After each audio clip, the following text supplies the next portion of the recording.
प्रधानमंत्री नरेंद्र मोदी ने क्रांतिधरा मेरठ से चुनावी शंखनाद करते हुए कहा कि कितना भी बड़ा भ्रष्टाचारी हो उसके खिलाफ कार्रवाई होगी और मोदी झुकने वाला नहीं है। मोदी यहां मोदीपुरम स्थित केंद्रीय आलू अनुसंधान संस्थान के मैदान में आयोजित विशाल रैली को संबोधित कर रहे थे। उन्होंने कहा कि वो भ्रष्टाचार पर कार्रवाई कर रहे हैं तो कुछ लोग अपना आपा खो बैठे हैं। उन्होंने विपक्ष पर निशाना साधते हुए कहा, मोदी का मंत्र है भ्रष्टाचार हटाओ, वे कहते हैं भ्रष्टाचारी बचाओ।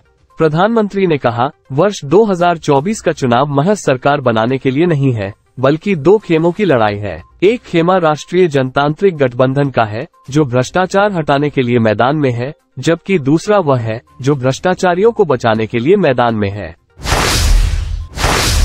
बरेली की राजनीति में इस वक्त बड़ी उठापटक चल रही है। 8 बार के सांसद संतोष गंगवार का टिकट कटने के बाद भाजपा में मानो भूचाल सा आ गया है। जब से संघ से जुड़े छत्रपाल गंगवार को टिकट दिया गया है तब से भाजपा में अंदरूनी कलह बढ़ गई है। आलम यह है कि छत्रपाल गंगवार को न तो संगठन चुनाव लड़वा रहा है और न ही पार्टी के विधायक, सांसद और मंत्री चुनाव लड़वा रहे हैं। आखिरकार छत्रपाल गंगवार का एक मीटिंग के दौरान दर्द छलक पड़ा। उन्होंने कहा कि मुझे कोई भी चुनाव नहीं लड़वा रहा है, इसलिए मैं अपना टिकट सरेंडर कर दूंगा। भाजपा नेत्री डॉक्टर दीप्ति भारद्वाज ने एक्स पर पोस्ट किया है कि इससे बुरी बात क्या होगी कि भाजपा बरेली प्रत्याशी छत्रपाल अकेले अपना प्रचार कर रहे हैं, सारे विधायक, संगठन पदाधिकार नदारद हैं। कल हताश प्रत्याशी ने टिकट सरेंडर करने की बात तक भरी मीटिंग में कर दी।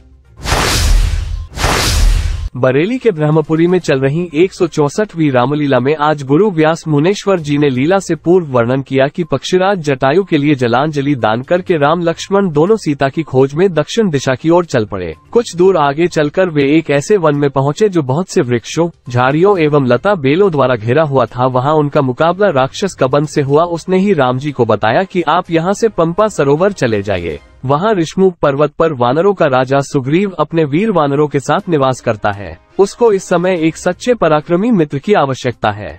आपका मित्र बन जाने पर वो अपने वानरों को भेजकर सीता की खोज करा देगा। उसके बाद दोनों भाई कबंध के बताए अनुसार सुग्रीव से मिलने के उद्देश्य से ऋषमुख पर्वत पर पहुंचे।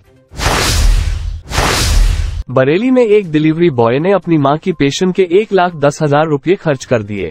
उसकी मां ने उससे बात करना बंद कर दी, जिसके बाद उसने नशीली दवा खाकर आत्महत्या का प्रयास किया। वो एक दिन तक घर में बेहोश पड़ा रहा। जब देर रात उसकी मां ने कमरे में जाकर देखा तो उनके होश उड़ गए। उपचार के लिए उसे जिला अस्पताल में भर्ती कराया गया है। फिलहाल पुलिस पूरे मामले की जांच पड़ताल कर रही है। बरेली में कुर्मी क्षत्रिय सभा द्वारा होली मिलन समारोह आयोजित किया गया। कार्यक्रम का आयोजन ब्रह्मपुरा में सरदार पटेल स्मारक कुर्मी क्षत्रिय छात्रावास में किया गया। इस दौरान सभी स्वजातीय बंधुओं ने एक दूसरे के गले मिलकर होली की शुभकामनाएं दी। साथ ही समाज में फैली कुरीतियों को दूर करने के लिए विचार विमर्श किया गया। बरेली के आंवला में भारतीय मजदूर संघ के जिला अध्यक्ष अकबर अली ने उप जिला अधिकारी एन राम को एक ज्ञापन सौंपा। मुख्यमंत्री योगी आदित्यनाथ के नाम ज्ञापन देकर उन्होंने बताया कि स्वास्थ्य विभाग सरकार की नीतियों को पलीता लगा रहा है। सरकार की सोच थी कि आशा वर्कर का कार्य एक सेवा भाव का कार्य रहेगा, इसीलिए सरकार ने नियुक्तियों में महिलाओं को इसमें सम्मिलित कर एक जिम्मेदारी देने का कार्य किया था। लेकिन उन्होंने गंभीर आरोप लगाते हुए बताया कि आशा वर्कर अपने पद का दुरुपयोग लगातार कर रही हैं। उन्हें ब्लॉक स्तर से लेकर तहसील स्तर, जिला स्तर पर सरकारी अस्पताल में डिलीवरी करवाने की जिम्मेदारी दी गई थी। उन्होंने बताया इसमें स्वास्थ्य विभाग की मिली भगत से आशा वर्करों की बल्ले बल्ले हो रही है। वो ग्रामीण क्षेत्र एवं नगर क्षेत्र से मरीजों को अपने साथ ले जाकर सरकारी स्वास्थ्य केंद्र में सांठगांठ कर प्राइवेट अस्पतालों में, निजी नर्सिंग होम में डिलीवरी करवाती है।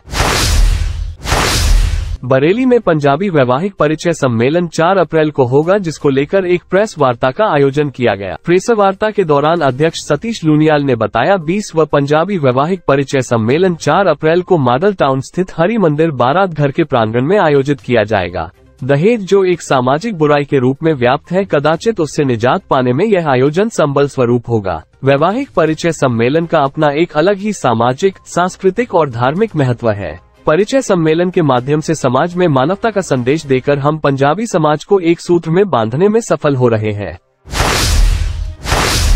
बरेली में साहू राठौर मोदी समाज का होली मिलन कार्यक्रम का आयोजन पीलीभीत रोड गोल्डन फार्म बारात घर में आयोजित किया गया।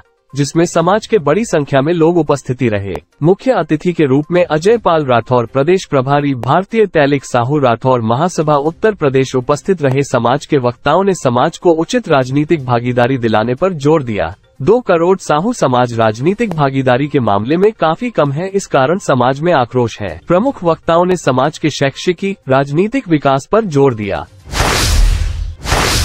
बरेली में वित्तीय वर्ष समाप्त होने के एक दिन पहले नगर निगम ने एक दिन में रिकॉर्ड 2.25 करोड़ रुपए की वसूली की। मुख्य कर निर्धारण अधिकारी पीके मिश्रा ने बताया कि नगर निगम के कैश काउंटर पर दोपहर में टैक्स जमा करने वालों की लंबी लाइन लगी। इस पर एक अतिरिक्त काउंटर खोला गया। जोन कार्यालयों और ऑनलाइन टैक्स भी जमा हुआ। उन्होंने बताया कि रविवार को भी जोन कार्यालय खुलेंगे और टैक्स जमा किया जाएगा। रमजान माह के बाद पड़ने वाली ईद को लेकर बाजारों में रौनक आने लगी है। होली के त्योहार के बाद अब रमजान व ईद के लिए बाजार पूरी तरह से सजे हुए हैं। रमजान के करीब 20 दिन पूरे होने के बाद बाजार ईद के लिए सज चुका है, जहां खरीदारों की भीड़ भी विभिन्न सामानों की खरीद करने के लिए जुट रही है। बाजार की भीड़ को देखकर दुकानदारों में भी खुशी दिखाई दे रही है। ईद के लिए दुकानदारों ने पहले से ही तैयारियां पूरी कर ली है।